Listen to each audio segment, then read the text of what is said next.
নাতি পাশে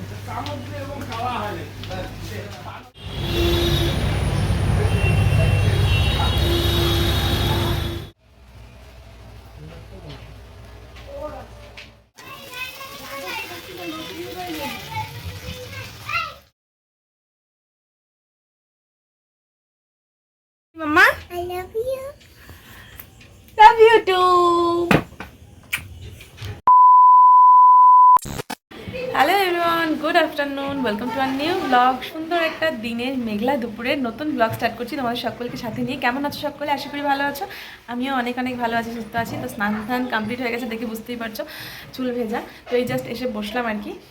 আর মাম্মাম ঘরে ঘুমিয়ে আছে, ওকে ঘুম পাড়িয়ে দিয়েছি, খাওয়া দাওয়া কমপ্লিট হয়ে গেছে।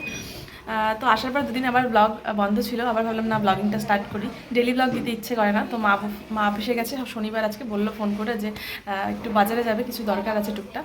তো সেই কারণেই যাব, মাম্মাকে ঘুম পাড়িয়ে রেখে মোর মনির কাছে তারপরে যাব।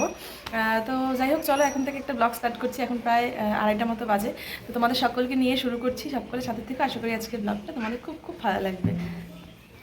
মাম্মামকে মাসির কাছে ঘুম পাড়িয়ে রেখে আমি রেডি হয়ে চলে আসলাম স্মার্ট বাজারে। আর এসে দেখি মা আমার জন্য ওয়েট করছিল, মানে মার আজকে শনিবার হাফ অফিস, তাই মা তাড়াতাড়ি চলে আসছে। আর এখন আজকের ওয়েদারটা কিন্তু বেশ ভালোই ছিল, ঠান্ডা ঠান্ডা, খুব একটা গরম ছিল না, মানে যেহেতু মেঘলা মেঘলা ওয়েদার। তো মা এখন টিফিন ব্যাগটা ওই কাউন্টারে রেখে তারপরে দেন যাবো ভেতরে। তো মাসকাবাড়ি যা যা লাগে, তেল, চিনি, চা পাতা, অনেক কিছু, সেগুলোই আর কি নিচ্ছিল। আর মাকে আমি একটু শেখাচ্ছিলাম, কারণ মা হচ্ছে অভ্যস্ত ওই দোকানে গিয়ে বলবে 1 কেজি এটা, 2 কেজি সেটা, এরমভাবেই নেওয়ার অভ্যাস। কারণ আমরা এখনকার দিনে ছেলেমেয়েরা যেভাবে চলতে শিখেছি বা চলি, তখন মায়েদের সময় এসব ছিল না, এই শপিং মল টল, ওরা দোকান থেকে খরচা নিয়ে অভ্যস্ত, তাই মার ওটাই সুবিধা হয়। মা তাই আমি আসলেই বেশিরভাগ আমি আসলেই মা আমাকে নিয়ে এই মলে আসে, মার সুবিধা হয়। মাকে একটু দেখিয়ে দিয়ে শিখিয়ে দিয়েছি, এখন অনেকটাই বুঝে গেছে। আর এটা দেখে বুঝতেই পারছো যে এটা ড্রাই ফ্রুট। মা এটা প্রতি মাসেই নেয়, কারণ মার শরীরটা মাঝখানে একটু খারাপ হয়ে গেছিলো, তারপর থেকে এটা খায়। এখন একটু বেটার আছে মা আগের থেকে। যাই হোক, তো আমরা কিন্তু মেয়েরা জামা কাপড়, গয়নাকাটির পাশাপাশি বাসনপত্র কিনতে ভালোবাসি, তেমনই মা চলে আসছে এখানটায়। এই সসপেনটা দেখছিল আর কি, যদিও বা নেয়নি, দেখছিল। আর এখানে আসার মেন কারণ হলো মার টিফিন বক্স, অফিসে যে টিফিন বক্সটা নিয়ে যায় সেটা ঢাকনাটা ফেটে গেছিলো, তো সেটাই দেখছিল। পরে আর নেওয়া হয়নি, কারণ সবগুলোই বড় বড় ছিল। তো এখান থেকে নিয়ে নিয়েছি 3টে সুন্দর সুন্দর কাপ। তারপরে দেন এই এক্সেলেটর দিয়ে আমি নেমেছি, আর মা বলছিল আমি নামবোই না, আমি সিঁড়ি দিয়ে নামবো। বললাম না, তোমাকে এটা দিয়ে নামতে হবে, আজকে ভয় কাটাও। যদিও বা বন্ধ ছিল, তাও মা ভয় পাচ্ছিল। যাই হোক, তো পুরো মাসকাবাড়ি নেওয়া কমপ্লিট হয়ে গেছে, যা যা লাগে যাবতীয়। তো এখন বিলিংটা করাতে হবে, তারপরে দেন বাড়ি যাব। আর এখান থেকে একটু বাজারেও যাবে মা বলেছে। তো ওই মলের ভেতর থেকে 2টো আমুল কুল নেওয়া হয়েছিল। এই যে ব্যাগ নিয়ে এসেছিলো মা, মানে মার বাজারের ব্যাগ সঙ্গেই থাকে, তো সেই ব্যাগের মধ্যে সব কিছু ভরে নিয়েছি। আর এখন এই আমুল কুলটা দুজনে মিলে খেয়ে একটু ঠান্ডা হবো, তারপরে আবার বেরোবো বাজারে। কারণ বাজারে মা বলছে বাজারে নাকি আজকে জামাই ষষ্ঠী, বাজার করবে, জামা কাপড় কেনাকাটা করবে। বাজারে গিয়ে আর এক ফোঁটাও ভিডিও করতে পারিনি, প্রচণ্ড ভিড় ছিল, দুর্গাপূজার মতো। তো আসার সময় মা ওখান থেকে এই যে দেখো মাংস নিয়ে নিয়েছে, আমার ফেভারিট মাটন আর কি। তো বাড়িতে এসে হাত মুখ ধুয়ে ফ্রেশ হয়ে কিন্তু মা একটু চা খেয়ে লেগে পড়েছে। যে রান্নাবাড়িতে দেখো মায়ের হাতে স্পেশাল মাটন কষা, আর সঙ্গে কিন্তু ছিল গরম গরম রুটি। তো তোমরা যাই বলো না কেন, মায়ের হাতের কিন্তু একটা অন্যরকমই জাদু আছে। তো যাই হোক, এখানে দেখো মাংস কষা আমাকে দিয়েছিল, আমি খেয়ে নিয়েছি। আর সঙ্গে ছিল এই যে রুটি বানাচ্ছিল, একপাশে ঝোলটা হচ্ছিল, একপাশে গরম গরম রুটি দিয়ে। তারপরে কিন্তু এই যে মাংস আর রুটি দিয়ে রাতের ডিনারটা আজকে হলো। কি মাম্মা? I love you. Love you too. খাবে মামা? তুমি তুমি খাবে একটু? নাও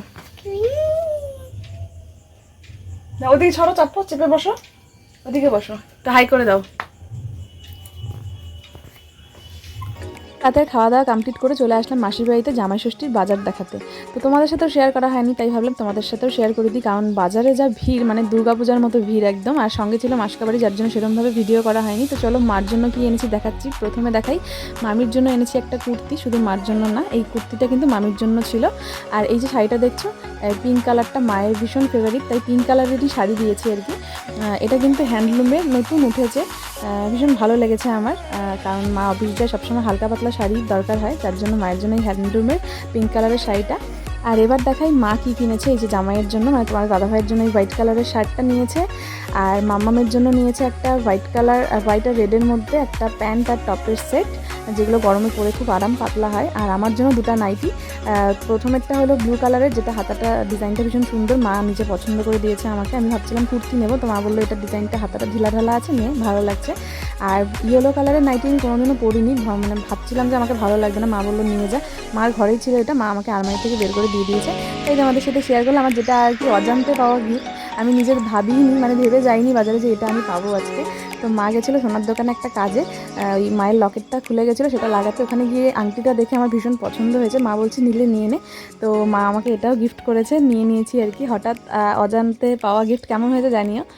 তো চলো, এখন অনেকটাই রাত হয়ে গেছে, খাওয়া দাওয়া সব পর্ব কমপ্লিট। তো এগুলো দেখানোর জন্য এসেছিলাম মাসিদেরকে, তোমাদের সাথে শেয়ার করে দিলাম। আর এই যে রিংটা কিন্তু হাতে পরে নিয়েছি, কেমন লাগছে কমেন্টে জানিও। সব কিছু আর কি জামা ষষ্ঠী শপিং মিলে সবটা কেমন হয়েছে কমেন্টে জানিও। আর আজকের মতো এখানে শেষ করছি ব্লগটা। সব করে ভালো থেকো, সুস্থ থেকো, tata bye bye, good night.